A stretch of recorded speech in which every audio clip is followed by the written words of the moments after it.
agradecer a tanto a Agustín, que es cordobés, y a Valentina, la historiadora aquí connotada, penquista, también sureña. Por lo cual, bueno, Valentina, ustedes muchos ya la conocen, ella es de aquí penquista, como señalaba, es licenciada en Historia de la Universidad de los Andes y magíster en Historia de la Universidad de Chile. Fue directora de investigación del Centro de Estudios Horizontal, que hace poco estuvimos ahí también compartiendo algunos alcances sobre educación, y es militante también del partido político, un nuevo partido político llamado Evolución Política o Evópoli, como se señala en sus siglas. Por otro lado tenemos a Agustín, que es cordobés, bueno, él ha escrito cerca de 4 libros, el tema actual que recientemente en coautoría escribió, que se llama La Nueva Izquierda, Ideología de Género, Subversión Cultural, uno de sus libros, y también ha escrito otro como Mitos Setentistas, La Gran Farsa, un libro que analiza todo el gobierno de los Kirchner. Estudió en el Centro de Estudios Hemisféricos de Washington, D.C., y acaba también de terminar su carrera de ciencia política en Córdoba. Bueno, para comenzar y darles la bienvenida, agradecer toda su presencia, vamos a proceder a hacer algunas preguntas, alcances, para comenzar esta discusión, en la cual es, ¿cuáles son los orígenes del mito o realidad de la llamada ideología de género? Esta va a ser la primera pregunta que va a ser respondida por los expositores acá, y que yo creo que podemos partir por Valentina para comenzar, y después rotamos en la siguiente pregunta para ir entregando distintos alcances. Así que dentro de la discusión va a haber alguien que va a entregarles un papelito para que puedan escribir, y luego vamos a leer esas preguntas al final para poder nutrir más la discusión con preguntas del público. Sí, las respuestas son de 5 minutos, así que voy a estar yo con cronómetro acá, voy a ser pesado para que podamos terminar a la hora. Así que partamos nomás. Ya, a ver, hay que distinguir la llamada ideología de género, que por ejemplo es lo que sostiene Agustín Laje y Nicolás Márquez en su libro. Yo creo que es un completo mito.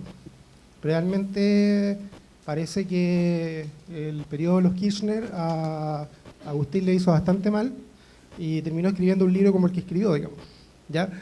Es un libro casi de ciencia ficción, de teoría de conspiración, etc. No existe una ideología de género en el sentido de un pensamiento único y organizado que quiera destruir los valores de la cultura cristiana occidental, que quiera destruir la familia, que quiera instaurar la pedofilia, como sostiene el libro, que quiera incluso validar conductas como la necrofilia, la zoofilia, etc. No existe eso, ¿ya? Incluso lo que ellos llaman el feminismo radical, en autoras, por ejemplo, de los años 70 y 80, que se dedican a la llamada teoría de género o utilizan la categoría de género como una categoría de análisis en el ámbito de las ciencias sociales, tampoco existe eso, digamos, eso que acabo de mencionar.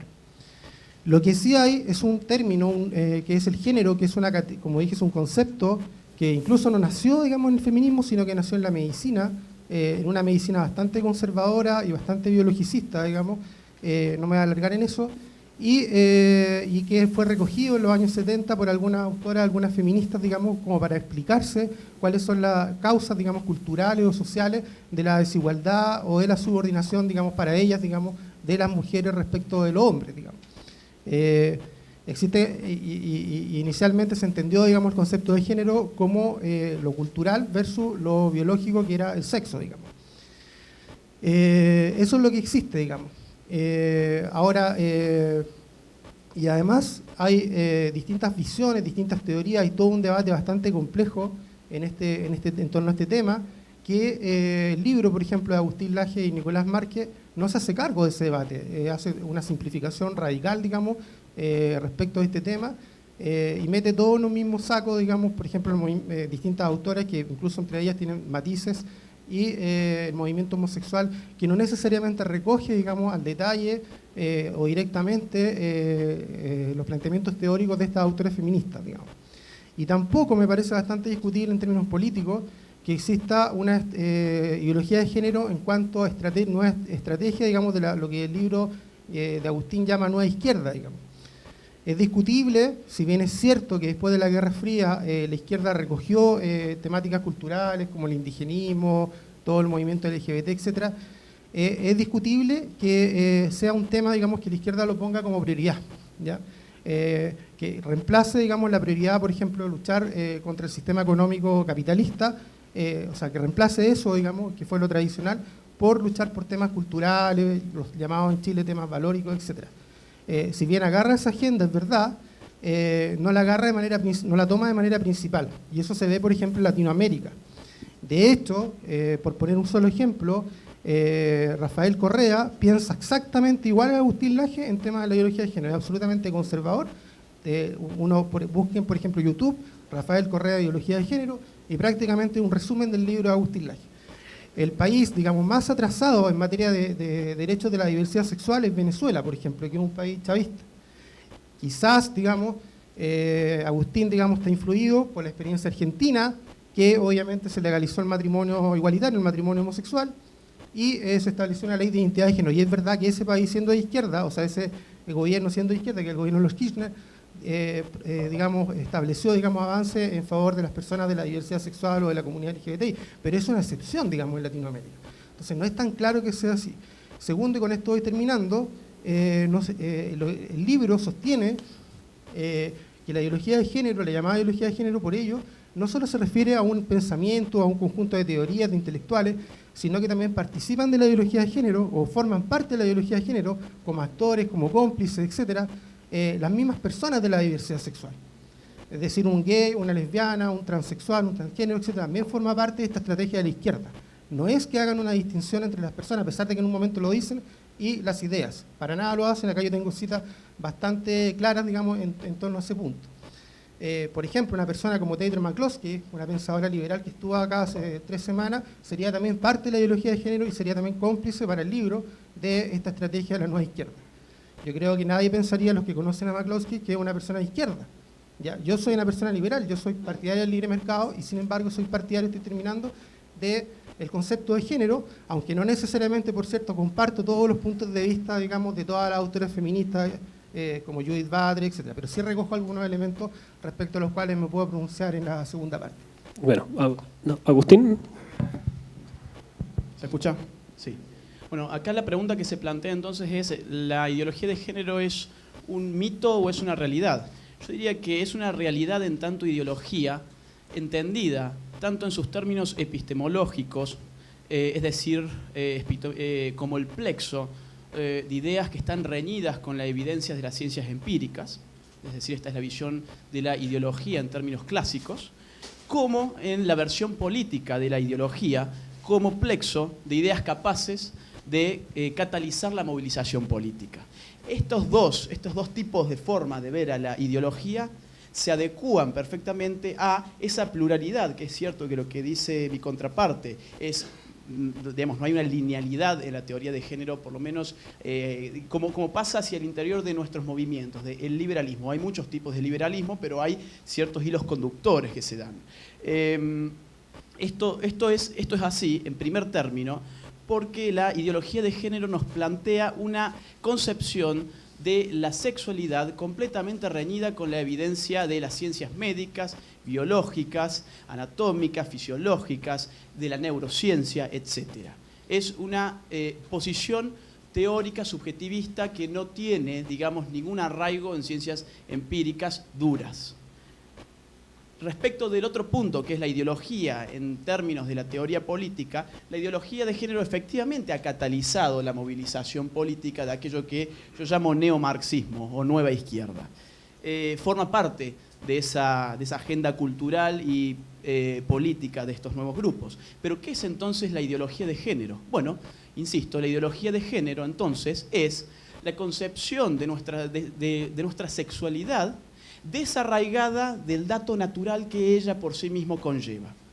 ¿Qué significa esto? El hombre, para concebir su sexualidad, debe acudir a dos cuestiones. Una es el dato cultural, que como dijo mi contraparte, se relaciona con el concepto de género, y el dato natural. Acá hay una cuestión que a mí me hacía acordar a Aristóteles cuando hablaba del sum politikon, ¿no? Y afirmaba que no se podía concebir al hombre por fuera de la polis, porque un hombre que no viviera en comunidad, en sociedad, solamente podía ser o una bestia o un dios. Un hombre cuya sexualidad no está arraigada en datos culturales es una bestia. Es lo mismo la sexualidad humana, entendida solamente como naturaleza, en términos de lo que puede ser la sexualidad de un perro, por ejemplo. Es decir, lo que nos hace humanos es la cultura. De eso yo no tengo ninguna duda. Pero de la misma manera, hay un dato natural que, si no, parafraseando a Aristóteles, nos llevaría a concebirnos casi como dioses, ¿no? Autocreados, que nos hacemos de forma histórica en términos absolutos. No hay nada de natural. Y esto es algo que, insisto, las ciencias más serias, las ciencias a las cuales les debemos nuestras expectativas de vida hasta el día de hoy y nuestro conocimiento de nuestro cuerpo humano y cómo funciona y cómo curarlo, hablan en términos que nada tienen que ver con esta ideología de género.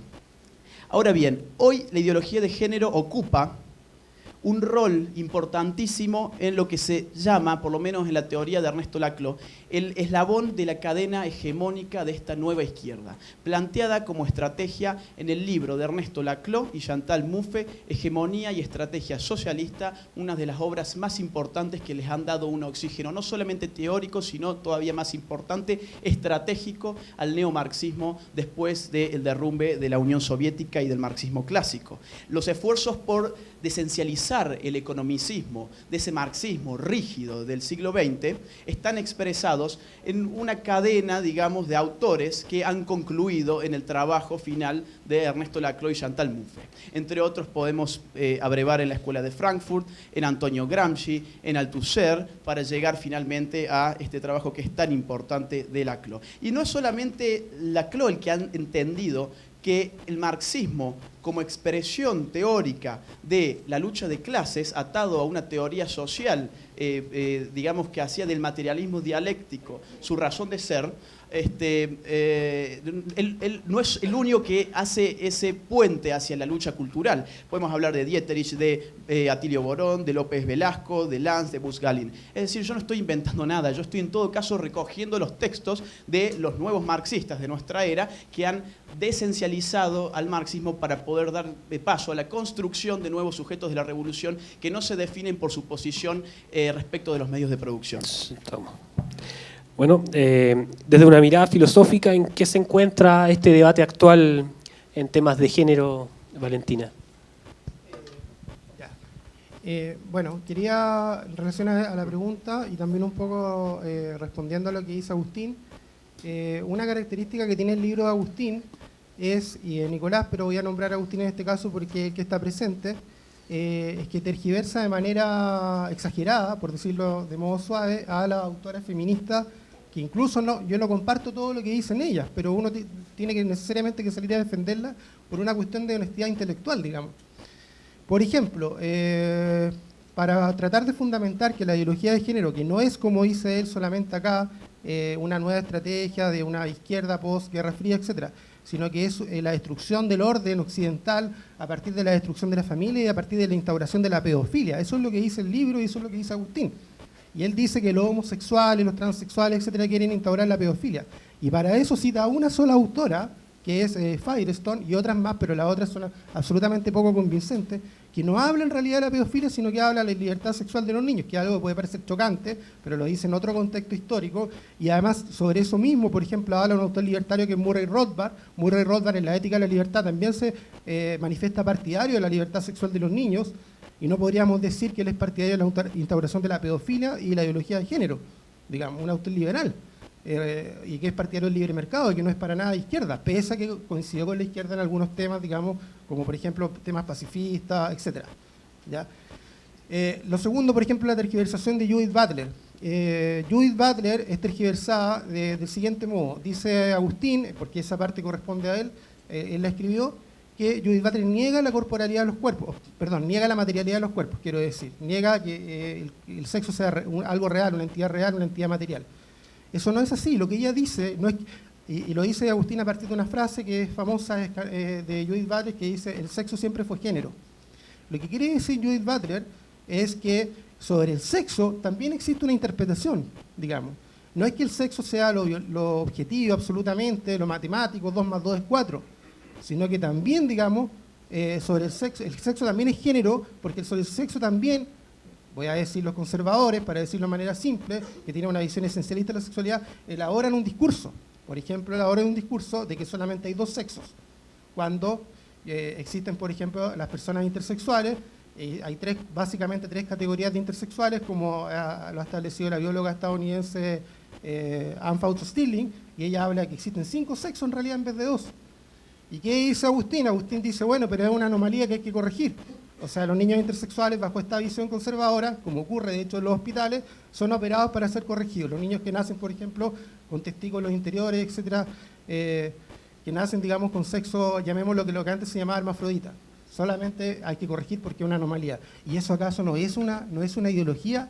¿Eso no es, digamos, una interpretación? ¿Acaso eso no es un discurso? Decir, digamos, que los niños intersexuales son anormales.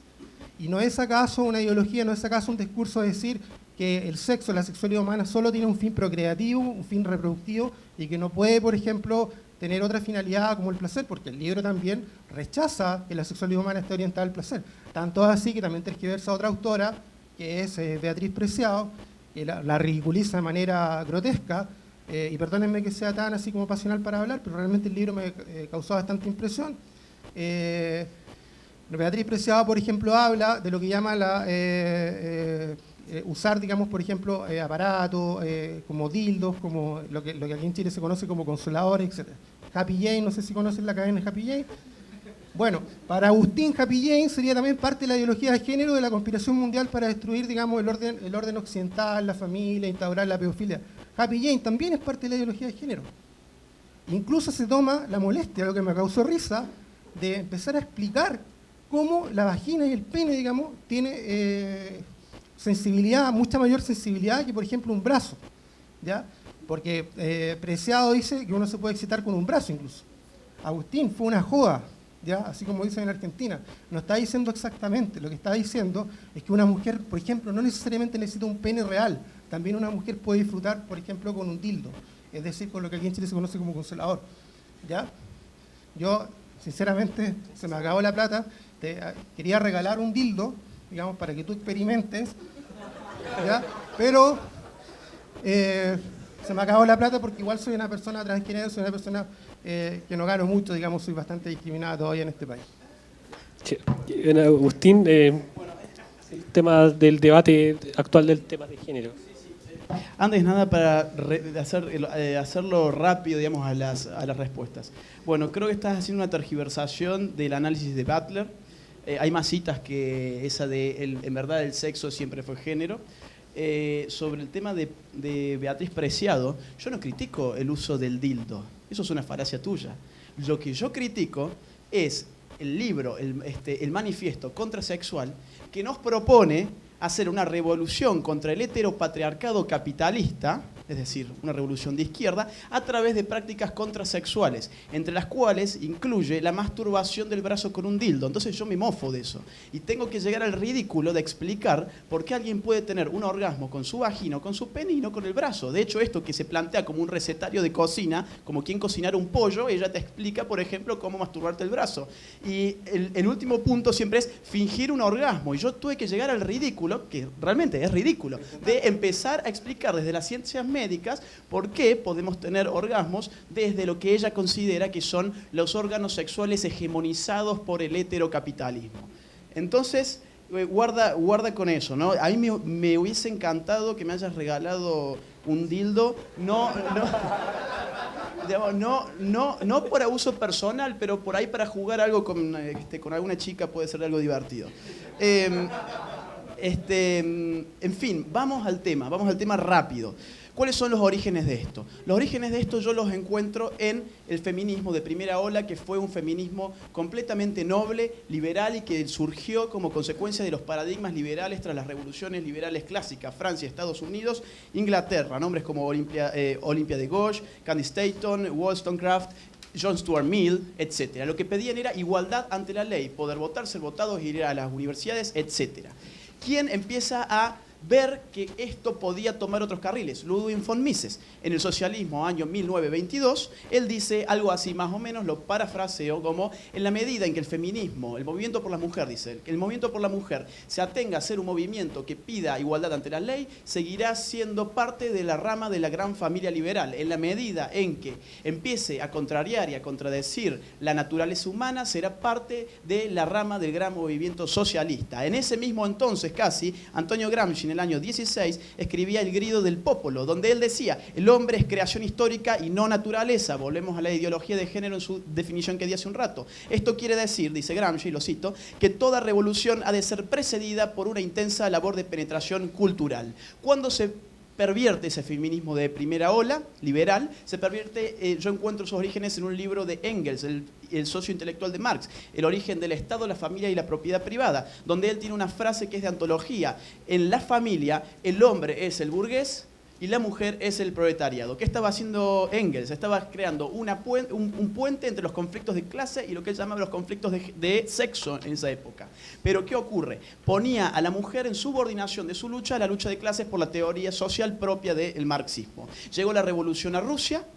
La mujer no solo que no se liberó, sino que fue más oprimida todavía. Ahora tenía que tener relaciones sexuales con los hombres en base a los criterios de clase. Eso está, bueno, en el libro desarrollado en un subcapítulo, etc. Hubo, digamos, no una liberación de la mujer a partir de la revolución de las clases, sino todo lo contrario. Eso va a dar pie a revisar ese feminismo de segunda ola y va a nacer la ideología de género. El primer hito que yo encuentro en términos bibliográficos al respecto es el libro de Simone de Beauvoir, esta maoísta, pareja de Sartre, que escribe El segundo sexo, donde se resume su tesis en una frase que dice: no se nace mujer, llega uno a serlo. Insisto, no hay nada de natural en lo que traemos, sino hay un sistema que nos construye. Y si hay un sistema que nos construye, tenemos que atacar culturalmente a ese sistema. Esto se va a empezar a radicalizar cada vez más. Van a venir las feministas que mencionó mi contraparte, Kate Millett, Shulamit Firestone, Monique Wittig, que va a exclamar: la mujer no existe, siguiendo a Lacan. O sea, fíjense ustedes lo ridículo. Ella, ídola intelectual de un feminismo, dice que no existe el sujeto político que dice estar de su lado, ¿no? Y en los 90, Judith Butler, el género en disputa, con esta famosa frase que ya se citó: en verdad, el sexo siempre fue género. Es decir, no hay nada natural que traiga a nuestro cuerpo, sino todo es una construcción de la cultura. ¿Estoy pasado? Bien. ¿Esto para qué sirve? Hay ahora una teoría queer que, si la mujer no existe, es parte de una estrategia discursiva para poder incorporar en ese movimiento a personas no mujeres, los transexuales, los transgéneros, etcétera, etcétera, etcétera. Siempre frente a lo que nos oprime, que ¿qué es? Esto es un hilo conductor de todas estas teóricas: el heterocapitalismo. Estamos. ¿Deberían los estados legislar sobre esta temática? Por ejemplo, las temáticas que se promueven a través de la ONU, algunas organizaciones internacionales, o a través del Estado, Valentina. Bueno, quería responder un poco agradeciendo la pregunta. No dice eso Judith Butler. Judith no dice que no exista el cuerpo. Volviste a repetir lo que yo dije, que era una tergiversación tuya. Dice que el cuerpo material existe. Incluso tiene un libro después que habla, se llama Cuerpos que Importan. Sí, lo he leído, sí, pero no es clara, porque también dice que es una construcción histórica el cuerpo.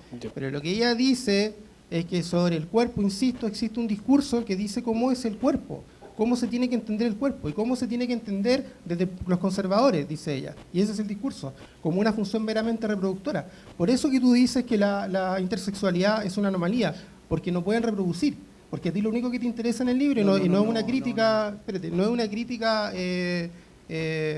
atacándote personalmente, sino constatando tu ideología de género, porque tú también tienes una ideología de género, los conservadores también la tienen. Es que el sexo solamente tiene un fin reproductivo, ¿ya? Y volviendo a Preciado, eso del brazo, yo lo tomo como una joda, digamos, sinceramente. Te lo tomaste muy en serio y no era necesario que expliques, digamos, las posibilidades, digamos, erógenas de la vagina y el pene, etcétera. Otra cosa que tiene el libro es que el libro, yo considero que también tiene un discurso de odio contra la diversidad sexual. Por ejemplo, voy a leer un texto cómo se refiere a las personas transgéneras. Dice Agustín, el asunto no es que un hombre se crea una mujer encerrada, entre comillas, en un cuerpo masculino. Entre paréntesis, los transgéneros no se creen encerrados en un cuerpo masculino. o femenino, dependiendo del caso.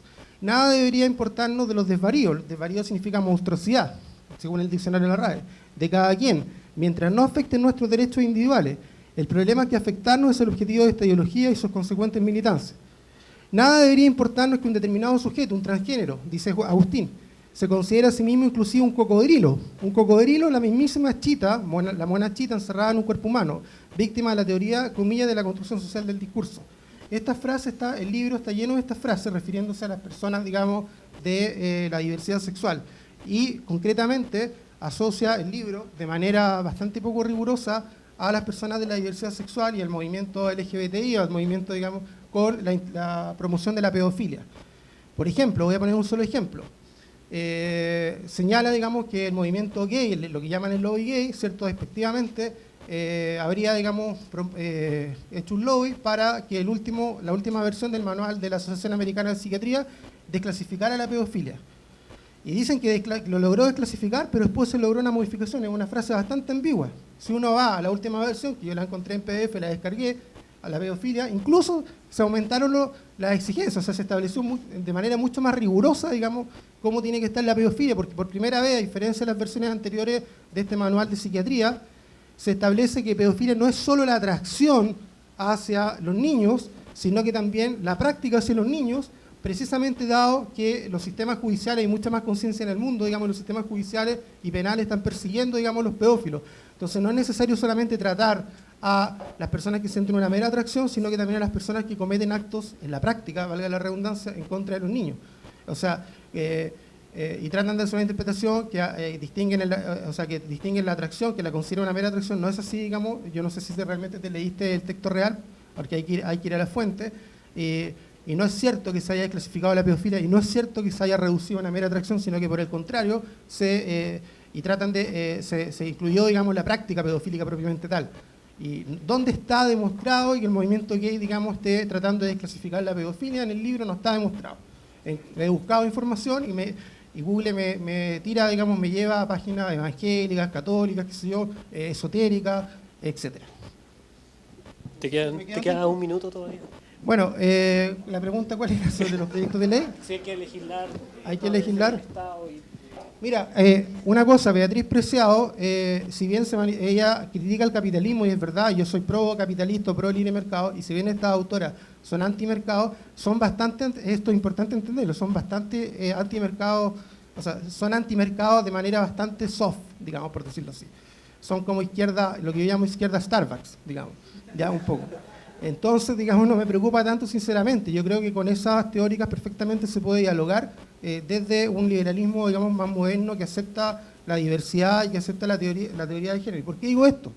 Porque el libro, por ejemplo, de Agustín no se hace cargo de la teoría, se preocupa solamente del tema de los dildos, del tema de las prácticas sexuales, porque casi se escandaliza, digamos, Agustín, y no se preocupa de lo importante, que es la contrasexualidad. ¿Qué es lo que dice Beatriz Preciado sobre la contrasexualidad? Que el Estado no tiene que meterse en la identidad sexual de las personas. El carnet de identidad no debería tener masculino o femenino. Yo soy totalmente partidario de eso. Yo sacaría al Estado del masculino o femenino, de las marcas de género, y lo sacaría de la institución de la familia. Ya, Agustín. Ok, bueno, voy a tratar de contestar la pregunta, se me hace difícil si la contraparte no la responde, pero sobre lo de Preciado, ella hace un ataque muy frontal al sistema de mercado, sumamente frontal. Yo no entiendo qué ves de soft en eso. Sobre la pedofilia, que es otro tema que veo que te preocupa, es una consecuencia lógica y filosófica de lo que es la ideología de género. Si nuestra sexualidad se reduce al dato cultural y no natural, y son subvertibles todos los límites, ¿por qué no habríamos de subvertir también el límite de la relación entre niños y adultos? ¿No? Eso lo dice, por ejemplo, Kate Millett, lo dice Firestone, lo dice Torres, lo dice, bueno, en fin, Simone de Beauvoir en Una solicitada, etc. Es decir, la edad también es un dato cultural, y si el sexo es pura cultura, ¿por qué habíamos de legislar para prohibir las relaciones que incluso ahora se llaman, para no llamarlas la pedofilia, las relaciones sexuales intergeneracionales? Fíjense en el vocabulario cómo modifican el sentido común.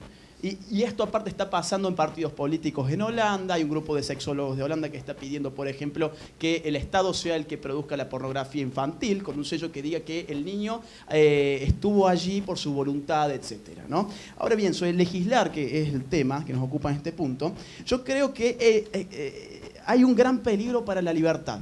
Pero quisiera hacer antes esta aclaración que me une con Verbal, en el sentido de que el Estado no se tiene que meter moralmente en fijar lo que sería una identidad de género apropiada o no apropiada. Tiene que ser un Estado neutro, tiene que permitir que las personas se autoperciban como quieran. Pero no tiene el Estado por qué a mí obligarme a percibir a otra persona de la misma forma que ella se autopercibe. Y los mecanismos represivos del Estado están legislando en ese sentido. Si yo dijera en Argentina, no conozco acá en Chile, si yo acá en Argentina dijera, por ejemplo, que un travesti es un hombre que se disfraza o que se amputa sus genitales, por ejemplo, que conforme a los datos de las ciencias más exactas, eso es lo que es, yo podría ir preso. De hecho, en Canadá, Alan Elliot fue preso 6 meses por discutir por Twitter con feministas. Entonces, ¿qué tiene que ver esto con el liberalismo, no? Gramsci decía, el Estado es hegemonía más coerción. La hegemonía de la ideología de género es el dato de nuestros tiempos y tiene un aparato coercitivo que la está protegiendo. Déjenme que les dé algunos ejemplos de cuál es el peligro de legislar sobre estos asuntos. Fíjense en Suecia, el partido de izquierda está pidiendo leyes para obligar a los hombres a orinar sentados, porque quieren llevar la igualdad de género hasta el retrete. Allí tienen vocablos, digamos, ella y él se dice hon y han. Y ahora el Estado ha creado una neolengua que insertó la palabra gen, que no tendría carga de género. Entonces hay una ingeniería social, digamos, que es contraria a los principios de la libertad y del orden espontáneo. En Andalucía tenemos inspectores estatales vigilando en las escuelas cómo hablan los profesores y los alumnos. Tienen prohibido decir alumnos, profesores, investigadores. ¿Cómo tienen que hablar? El alumnado, el profesorado, el personal investigador. Y hay multas para esto. En Francia hay ciertos pueblos donde ya se está prohibiendo el uso de la palabra mademoiselle, que significa señorita. ¿Por qué? Porque no existe su correlativo en masculino. No hay un señorito. Y señorita develaría el estado civil de esa persona. Y habría, por lo tanto, una violencia de género. En el País Vasco se está pidiendo que se prohíba el fútbol en los colegios porque dicen que es un deporte machista que territorializa con criterios de género el espacio recreativo. No sé ustedes, yo jugaba al fútbol con chicas también. Y yo conozco a chicas que juegan al fútbol. Entonces, ¿qué hace la izquierda? Busca generar conflicto donde no hay. Mete la dialéctica en donde ya no puede movilizar a la clase obrera porque vive mejor que nunca y porque no se suma más a la prédica de izquierda y entonces viene por grupos que no están definidos por su posición en los medios de producción. Aíta Sarkeesian de Canadá se anda paseando por la ONU pidiendo que se censuren y se prohíban desde el Estado los videojuegos de Nintendo y dice que el más falocéntrico y heterosexista y capitalista de todos es Mario Bros. ¿Por qué? Porque la princesa aparece 13 veces, de las cuales 12 es secuestrada por un dragón, y el dragón para ella representa al hombre represivo, macho y patriarcal, ¿no? Entonces, fíjense lo que es el problema de trasladar el criterio de clase al criterio de género, y generar una suerte de conciencia de género que viene a suplir lo que en algún momento era la conciencia de clase. Ahora bien, el reconocimiento de las identidades de género por parte del Estado no tiene que implicar su financiamiento compulsivo. En mi país, por ejemplo, ya hay proyectos de leyes para subsidiar a los travestis con $800 mensuales por el simple hecho de ser travestis, ¿no? Entonces, cuidado porque esto nos hace acordar mucho Camino de servidumbre de Hayek. No me queda tiempo, estamos en el tiempo. Ahora vamos a proceder a las preguntas que me las van a traer aquí Sebastián para que podamos iniciar. Sí, las leemos. Tráeme, Sebastián, para que leamos las preguntas. 2 minutos cada expositor.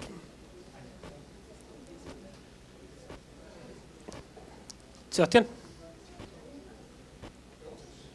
Pero pásame una por último.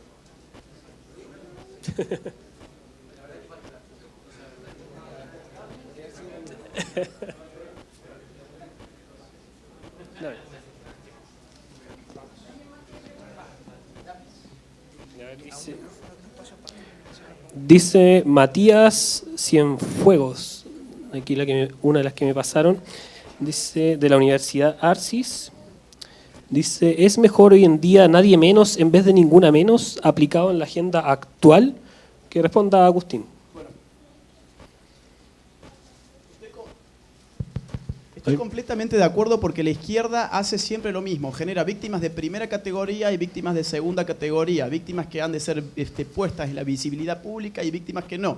Le voy a poner un ejemplo. En Argentina mueren el 84% de hombres por homicidios por año. El 16% son mujeres. Sin embargo, hay una fijación por el problema de las mujeres que mueren a manos de hombre. ¿Está bien? Entonces nos dicen un eslogan de muere una mujer por homicidio por violencia de género cada 30 horas. Ustedes fíjense qué invisibiliza ese eslogan. Invisibiliza que en verdad muere una mujer cada 15 horas, no cada 30. Cada 15 horas, si tuviésemos en consideración no una ideología de género, sino un criterio humanista para entender que la dignidad humana es por igual. Y entonces, nadie menos es mucho mejor que ni una menos, porque abarcaría a las mujeres que no tienen la suerte, entre comillas, de ser asesinadas por hombres, ¿no? Pues parece que ya hay una suerte en eso en comparación de si son asesinadas por otras mujeres. O la mala suerte que tenemos los hombres, que ni siquiera se nos cuentan en estas cuestiones de las estadísticas de la violencia de género, cuando efectivamente los estudios internacionales de países serios afirman que existen. Yo hice un conteo muy rudimentario en mi país a través de los medios de prensa, cuántas personas, hombres, murieron a manos de mujeres en el último año y me dan 116 casos. 30 segundos. Así que bueno, yo creo que como todos los órdenes y todas las tergiversaciones de la izquierda que piensa en términos colectivistas, hay que bajar a la ontología individualista para poder ver que cada ser humano vale por sí mismo y no vale por el género de su victimario. A ver, todos los ejemplos que puso Agustín recién sobre esas leyes, que son ejemplos es como lo que se llama la falacia de la generalización apresurada, digamos, que es buscar así con pinzas ejemplos aislados para decir que toda esta ideología está tratando de imponer, qué sé yo, todo lo que cumplir. Son ejemplos aislados. Yo podría poner muchos ejemplos ridículos, por ejemplo, de conservadores o de obispos que dicen, por ejemplo, que el niño fue abusado por un sacerdote, incitó al niño y que la iglesia está instaurando la pedofilia o está justificando la pedofilia, ¿ya? No, creo que es poco riguroso hacer eso. No, a partir de ejemplos aislados tú no puedes sacar una conclusión Valentina, general. pero para que responda la pregunta. Respondiendo a la pregunta, No, Agustín dice que mueren más hombres que mujeres, pero mueren más hombres matados por mujeres o mueren más mujeres matadas por hombres. No sé si me entienden. Según las estadísticas, digamos, el 80% de por ejemplo, la violencia intrafamiliar, la violencia que se da en el hogar, en Chile, el 80%, digamos, de los agresores son hombres en contra de las mujeres. Eso no dice nada, digamos, en el sentido que existe un discurso o una creencia popular, podríamos decir incluso, de que el hombre tiene una especie de dominio sobre la mujer que le da derecho incluso a agredirla, ¿ah? Y además no es cierto, como dijo delante Agustín, de que el feminismo de igualdad ante la ley, digamos, del sufragismo terminó. Todavía existe, se puede luchar a favor de las mujeres y la igualdad ante la ley. En Chile todavía el jefe de la sociedad conyugal, quizás no es así en Argentina, el jefe del régimen patrimonial que rige por derecho común, digamos, es el hombre. Y todo eso también genera una cultura de que el hombre está por sobre la mujer en la familia. Y frente a eso es algo, o sea, tratar de luchar contra eso, tratar de criticar eso es algo necesariamente de izquierda. Los liberales no podemos estar a favor, digamos, de que las mujeres tengan igualdad ante la ley o que las mujeres no sean golpeadas, porque eso es parte de una estrategia exclusivamente de izquierda. Eso es lo que a mí no me calza. Pasa que estás haciendo una falacia porque... Agustín. A la segunda pregunta, dice Raimundo, ¿no es una ideología el hecho que epistemológicamente se acepte una primacía de la ciencia positiva? Una pregunta más compleja. Bueno, digamos, yo por lo menos eso lo bajo a la práctica, ¿no? Las ciencias positivas son las que nos han dado la mayor calidad de vida que hemos tenido. Las ciencias positivas son las más exactas, por empezar, son las que nos han dado la posibilidad de conocer cómo funciona nuestro cuerpo, cómo atenderlo, cómo manejarnos, etc. Es decir, la contribución que Judith Butler, ya que estábamos hablando, ha hecho al hombre, a la humanidad en general, yo imagino que debe ser bastante más minúscula respecto de la que han hecho los grandes científicos que han dedicado su vida a estudiar cómo funciona nuestro cuerpo. Bueno, yo creo que esa es una visión un poco ingenua, por decirlo así. Todas las grandes, por ejemplo, dominios de sectores hegemónicos en la sociedad en contra de otros sectores, como incluso fue la lepra, y distintas enfermedades, todo el tema de la locura que lo trata Foucault, yo no soy de izquierda, reitero, son precisamente a partir de discursos científicos que se dicen a sí mismos, que se presentan como objetivos, como 2 más 2 es 4, etc. Y la ciencia no es 2 más 2 es 4, digamos. La ciencia tiene mucha ideología, tiene mucho discurso, tiene mucho de instrumentalización, etc. Por ejemplo, todo el tema de la psiquiatría, la misma psiquiatría, que sobre todo surgió en el siglo XIX, si uno incluso ve el manual actual, digamos, de psiquiatría de la APA, uno se va a encontrar con ridiculeces, cosas que cómo pueden ser consideradas un trastorno mental, digamos. Como lo mismo, digamos, como por ejemplo el fetichismo, el usar objetos, digamos, para excitarse, ¿ya? Y eso es un discurso, obviamente no es algo 2 más 2 es 4, que sea un trastorno mental excitarse, digamos, con un objeto de Happy Jane, por ejemplo. Ahora, pero, la siguiente pregunta, que es de Ricardo Rodríguez, que es estudiante de matemáticas, dice, ¿qué piensan de la fiebre que se está viviendo en los campus universitarios a favor del llamado lenguaje inclusivo? Agustín. Bueno, eso a mí particularmente me parece una de las instancias más de la guerra cultural que está dando esta nueva izquierda para generar esta suerte de conflicto entre hombres y mujeres que no existe, entre heterosexuales y homosexuales que no tendría que existir tampoco. Inventan cosas que son incluso impronunciables, como por ejemplo poner las X en vez de la O la A. A ver, yo no creo que las mujeres en general no se sientan incluidas porque decimos gracias, estimados amigos, por haber estado aquí esta tarde. Y aquellas que se sienten ofendidas por eso es porque vienen de antemano con un discurso izquierdista de dialéctica que las hace poner en esa suerte de guerra invisible que tendrían contra el macho, ¿no? Pensando que, pero en verdad hay algo en nuestro lenguaje que se llama la economía de la lengua, que va a contrapelo de todas estas tendencias de ellos y ellas, todos y todas, etc. En nuestra lengua, decir todos, por ejemplo, abarca también al sexo femenino y siempre ha sido así.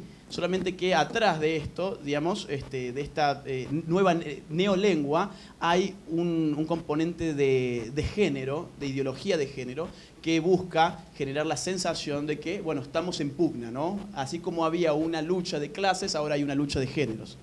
Es una más de las instancias que la izquierda construye para generar esta dicotomía. Valentina. La verdad que a mí no me gusta mucho el todo y toda, sinceramente, incluso eso no lo comparten todos los autores o teóricos, digamos, de género. La misma Preciado se ríe de eso no es lo importante, digamos, el tema del lenguaje. O sea, decir todas, todos, todo, yo sinceramente no lo considero tan importante.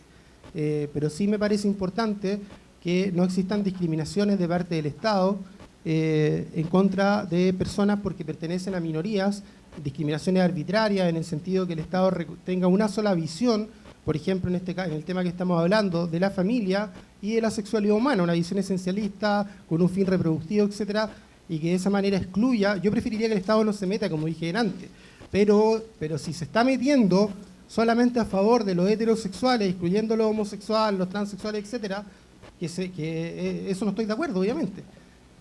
Eso es lo que a mí me importa, digamos, que no existan discriminaciones estructurales, discriminaciones indirectas en contra, digamos, de las personas que pertenecen a minorías, por ejemplo, también frente al tema de los migrantes, etcétera. Pensar eso es liberalismo clásico, eso no es nueva izquierda. Es que eso es lo que yo no entiendo, cómo todo, o sea, creer, digamos, de que tiene que haber igualdad ante la ley, igualdad de derechos, va a ser nueva izquierda, necesariamente. Por último, es una conquista de civilización que la comparte la nueva izquierda y los liberales también la comparten, digamos. Bueno, hay unas preguntas que son personales acá, así que estoy buscando alguna que dice una Valentina, Daniela. Dice, ¿cuál sería el objeto real del transgénero y su hegemonía si no es a nivel de civilización? No se entiende. Dice Rodrigo de la Fuente, estudiante de Ingeniería Comercial de la PUC, dice, bajo la premisa de que somos dueños de nuestros cuerpos, ¿no es la ideología de género una interpretación a la incapacidad de los liberales para atraer en cierta lógica a estas personas? Es que el liberalismo de efecto afirma que somos iguales en términos, digamos, frente a la ley. Yo coincido plenamente que tenemos que tener los mismos derechos independientemente de nuestras inclinaciones sexuales, que el Estado no nos tiene que discriminar en función de nuestras orientaciones sexuales, que, bueno, insisto, como se dice ahí en la pregunta, que somos libres de disponer de nuestro cuerpo, pero que hay algo que tiene que ver con la autopercepción, que es una idea que deviene de la ideología de género. Cada uno se puede autopercibir como tenga ganas. Es decir, si yo me autopercibo como Lionel Messi, por ejemplo, bueno, yo no tengo el derecho de pedirle al Barcelona que me contrate. ¿No? Porque dudo hacer algún gol como él. De la misma forma, si alguien se autopercibe, si un hombre, por ejemplo, se autopercibe como mujer, está excelente, el Estado lo tiene que reconocer, digamos, darle la libertad para hacerlo, pero no me tiene que obligar a mí, por ejemplo, a poner un cupo en mi empresa para hacer una contratación de gente transgénero. No me puede a mí obligar a dejar ingresar en mi propiedad privada un comercio, gente transgénero, etc. Eso tiene que ver con el liberalismo clásico, la libertad económica de los bienes que uno posee y la disposición de ellos. Entonces, estas nuevas ideologías traen un peligro para la propiedad que es el fundamento del liberalismo clásico. Qué bueno que Agustín sea partidario, por ejemplo, de la ley de identidad de género, lo que en Chile se está discutiendo. Silencio, por favor. Buena onda, son mis amigos, mis invitados. O sea, Agustín lo que está diciendo es que una empresa no se vería obligada a contratar un transgénero. Me parece bien, yo comparto eso. Yo como liberal no creo que una empresa esté obligada a contratar un transgénero, sinceramente, así como una cuota, algo así.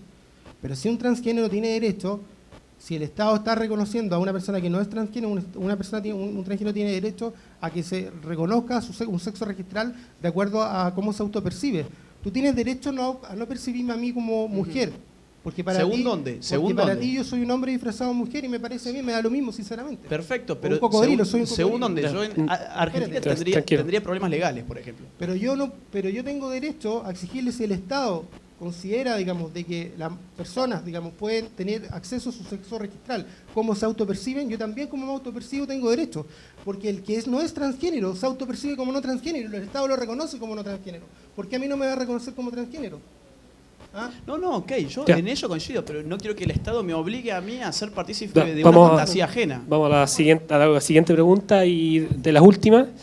Yasmín Gray dice, del movimiento Mujeres Reivindica, dice, ¿cómo se sostiene una teoría, cómo se sostiene la teoría de que de la violencia contra la mujer, de que la violencia contra la mujer es una invención del feminismo?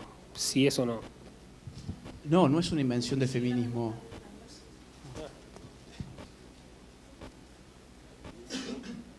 Las cifras de violencia intrafamiliar señalan 70% de las denuncias son hechas por mujeres y que la mayoría de las víctimas de la violencia sexual son mujeres. Bien, no es una invención del feminismo que exista algo llamado violencia contra la mujer. Eso ha existido y existe hoy en día. Lo importante es ahondar y aprehender las causas de la violencia, que no están determinadas por un odio de género. ¿Por qué? La violencia de género significa la violencia que se ejerce mediante, digamos, o a raíz del odio que se le tiene al otro género como tal. Por ejemplo, si esto en vez de un debate fuera una pelea de boxeo, y yo le pegara a mi contraparte por el odio a su género, cosa que no lo tengo, ¿no? Eso sería violencia de género. Ahora bien, si mi contraparte me roba, por ejemplo, algo y yo le meto un sopapo, bueno, eso no es violencia de género. Entonces, ¿cómo los medios manipulan esto? Haciendo que cada hecho de violencia, siempre de un hombre hacia una mujer, nos presentan automáticamente otra violencia de género, otro femicidio, etc. Sin ahondar en las causas que desencadenaron ese hecho violento. Y además, haciendo creer que la violencia de género es unidireccional, es decir, que solamente el hombre puede pegarle a la mujer y que en la mujer habría casi como una cosa metafísica que la imposibilitaría ser agresiva respecto del hombre, cosa que, como ya dije, hay cifras al respecto en el libro, es una verdadera falacia. Y las instituciones nuestras no están mirando esto, sino que están cubriendo con humo ideológico y están imposibilitando resolver estos problemas, entendiendo que a medida que la violencia social aumenta y los homicidios aumentan, lo que llamamos femicidios también aumentan. Si fuesen independientes las causas, las curvas irían en sentidos muy distintos. Sinceramente evidente, ya lo dije delante, que las mujeres son en mucha mayor medida agredidas por hombres que lo que los hombres son agredidos por mujeres. Eso es de sentido común, es cosa de la estadística. Y además, el concepto de violencia de género alude al hecho de que existe una creencia, por decir, explicado en términos simples, de los hombres, una creencia popular, podríamos decir, de que los hombres tienen una especie de dominio sobre las mujeres. Y por eso que la mayoría de los actos de violencia en contra de las mujeres ocurren en el seno del hogar, en el seno de la pareja. Y eso es, como dijo, 80-90%. Entonces no se puede minimizar, no es pura violencia, no es violencia pura, no es violencia aséptica. Claro, voy a hacer una pregunta y puedes hilar la pregunta con respecto a lo que si quieres hacer contraparte. Danilo Silva señala que es un cristiano.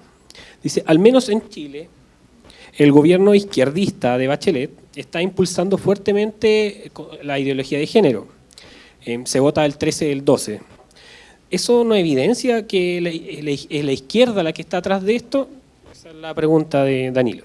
Bueno, rápidamente. Según la ONU, 1/3 a nivel mundial de las víctimas de violencia intersexual son hombres. Es decir, no estamos hablando de un guarismo tan pequeño, estamos hablando de 1/3.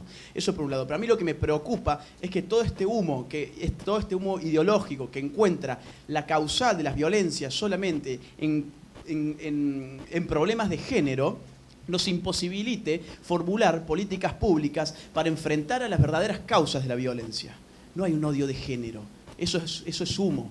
No hay un odio de género atrás de la violencia. Hay cuestiones mucho más complejas que se tienen que entender para poder hacer políticas públicas efectivas. Respecto de esto de que hay gobiernos que legislan, etcétera, cosas de género, y frente a la crítica de Correa, yo diría que nuestra izquierda de hoy es inorgánica. Está dando una lucha que Gramsci llamaría la guerra de posiciones, distinta de la guerra de movimientos de la cual hablaba Lenin. Entonces, no hay que juzgar simplemente izquierda y derecha de acuerdo a las políticas públicas que se llevan una vez tomada el poder del Estado. En general, cuando toman el Estado, como estas cuestiones corroen a la sociedad, no aplican nada. Lo usan como fórmula para generar el conflicto allí donde no tienen el poder. Por eso es que ahora en Argentina, desde que subió Macri, la cuestión de la ideología de género, los movimientos feministas, etcétera, han recrudecido su praxis. Pero una vez tomados el poder, se van para atrás. Es lo que pasó en la Unión Soviética. Después de Lenin, Stalin tiró todas las políticas de género para atrás porque vio lo que habían generado en la sociedad rusa. Gracias, Agustín. Ahora, Valentina. A ver, con respecto a Chile en concreto, es evidente y no lo puedo negar, siendo yo que soy una persona que incluso me califico de derecha, uso la palabra derecha, pero eso es un término polémico. Es evidente que la izquierda tiene una mayor sensibilidad frente a las cuestiones de género y de diversidad sexual. El gobierno de Piñera, que presentó un proyecto de unión civil, no lo pudo aprobar por las presiones que tuvo de los sectores conservadores en la derecha. Eso no lo puedo negar. Pero sin embargo, teóricamente, desde el punto de vista teórico, no necesariamente, eso es lo que quiero decir, los temas, por ejemplo, de matrimonio igualitario, de ley de identidad de género, de adopción incluso, son temas teóricamente de izquierda. Incluso creo yo que son mucho más temas liberales, porque son cuestiones de igualdad ante la ley, de igualdad de derechos, que vienen desde el liberalismo clásico. O sea, así como ayer, digamos, los nobles tenían privilegios, por ejemplo, que no pagaban impuestos en el siglo XVIII, y eso que generaron las revoluciones liberales, americanas, francesas, etcétera, y para terminar con esa sociedad estamental, hoy día también vivimos con una, llamémosle entre comillas, digamos, sociedad estamental en contra de minorías y en contra de grupos que son estructuralmente discriminados por parte del Estado. Y eso también puede ser una agenda liberal. Y no es una agenda de izquierda, yo me revelo frente a eso, es una agenda liberal. Yo soy liberal, no soy de izquierda y defiendo estas causas. Gracias, Valentina. Ahora, para ir cerrando también, vamos a hacer la última pregunta de Natalia, quien es abogado, y dice si pueden otorgar alguna definición de los conceptos que tengan de sexo, hombre y mujer. Sí. Bueno, muy brevemente, sexo es el dato natural de nuestra sexualidad, valga la redundancia, y la mujer es aquella que cromosómicamente anatómicamente, fisiológicamente, neurológicamente, etcétera, está constituida como una mujer. Esto parte, digamos, de las ciencias más básicas. De hecho, una mujer que se quiera hacer hombre o un hombre que se quiera hacer mujer tiene que someterse en una lucha imposible contra la naturaleza a lo largo de cirugías interminables, de inyecciones de estrógeno, etcétera, en donde hay una lucha que está perdida de antemano. El hombre es al revés, digamos, siguiendo estas pautas. ¿Qué es un hombre? Bueno, lo que las ciencias biológicas, las ciencias duras, las ciencias a las cuales acudimos cada vez que nos enfermamos, es decir, no acudimos a los textos de Judith Butler para ver qué tenemos, ¿no? Vamos a las ciencias duras, que son en las que en definitiva más confiamos y que mejor nos conocen. Son los que nos definen como mujer. Ahora, si nosotros queremos emprender después una lucha contra nuestra realidad biológica, podemos hacerlo, tenemos el derecho a hacerlo. Yo considero que es una lucha imposible. El día de mañana, de acá a 300 años, cuando yo esté en un cajón y sea puro hueso, y un transexual esté en otro cajón hecho huesos, y venga un forense y se fije a ver quiénes fueron estas personas, bueno, van a encontrar que fueron 2 hombres. Ese es un argumento pésimo. Y lo voy a decir por qué. Yo soy historiadora. Hay una transexual que es del siglo XVII, que se conoce como la monja alférez, que era mujer, digamos, biológicamente, y que se convirtió en soldado del ejército en Chile, incluso en México, en la guerra de Arauco, y se sentía hombre, y se transformó en hombre socialmente, y se autodenominó Antonio de Arauz. Y esa persona, aunque encuentren los huesos y digan sí, era una mujer, esa persona escribió sus memorias y dijo que era hombre, que se sentía hombre. O sea, las personas son mucho más que los huesos, digamos. Y cuando tú dices que una persona solamente se reduce a los huesos y no se reduce a la identidad que manifiesta y que expresa, a la memoria que construye, a la vida que construye, que se puede dejar huella, digamos, por ejemplo, a través de unas memorias, tú estás reduciendo a la persona, al ser humano, digamos, a su mínima expresión. Yo estoy hablando de las ciencias duras, digamos, de la fantasía de cada quien. A partir de tu ideología, digamos que la ciencia dura solamente distingue que hay hombres y mujeres y que no hay identidades que puedan surgir de la autodeterminación de las personas. Sí, pero son las que nos curan en última instancia. Ya, muchas gracias Valentina, Agustín y a todos los asistentes por haber venido para acá.